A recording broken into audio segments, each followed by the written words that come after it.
Well, we have a long relationship with Tamarack. Of course, Paul was one of the co-founders of CEDNet many years ago, and as one of Canada's leading community organizers, has been very active in the community economic development movement. And so a lot of our members are focused on the economic aspects of community change, the recognition that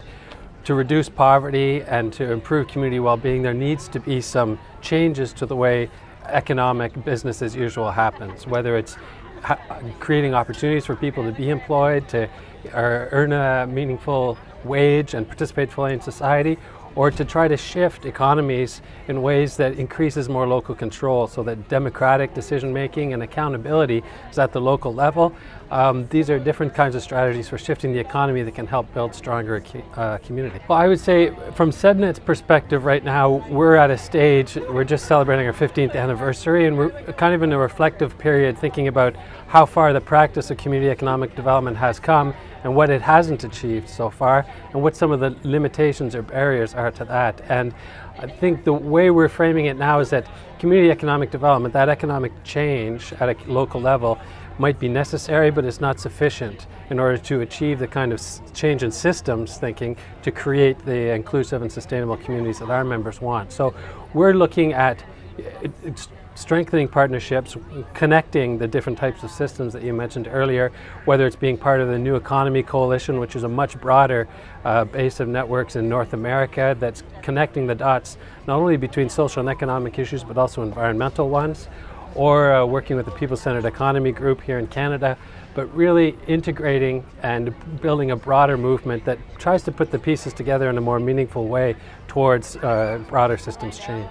Well, of course, asset-based community development is a foundation of community economic development work, so it's always wonderful to hear John McKnight speaking and actually getting to sing Bruce Springsteen with him. I took, I think, my first selfie ever, put it on Facebook of me and the ABCD Guru singing The Boss, which was terrific. But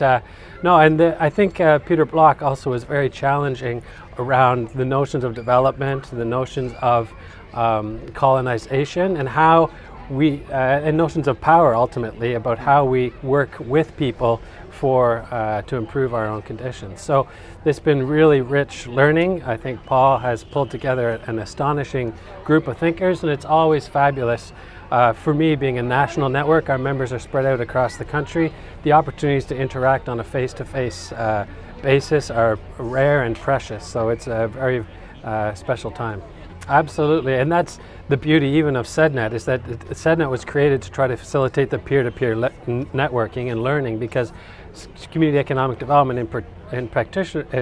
particular, but social and community innovation in general, happens at the local level. It's individual people who are pragmatically trying to solve problems and come up with new ideas and adapting existing ideas, and so that's where the real interesting learning happens, at that peer-to-peer level. And so that's what we try to facilitate at CEDNet, and I think Paul and Tamarack have done an excellent job of convening and weaving those opportunities for peer-to-peer learning here at the event. I'm trying to think if it was Paul yesterday that said, you know, the bottom line between all this work is that boundaries are blurring,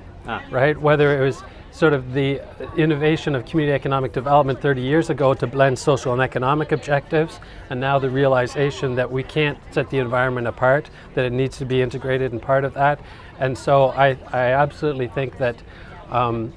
the next stage of the 21st century paradigm, if you want, is one of living systems, understanding the interconnectedness of parts. I was in a workshop yesterday afternoon with Liz Reichert on network mapping, and that, as well as a conference I was at 2 weeks ago in Boston with the New Economy Coalition, this understanding of relationships that Vicki spoke about this morning is really the fundamental piece, and the interconnectedness. And so I think exactly what you say, the collaboration, understanding how the parts fit together, how we're connected and how we're influencing each other, is going to be foundational as we think about a change and systems change in the future.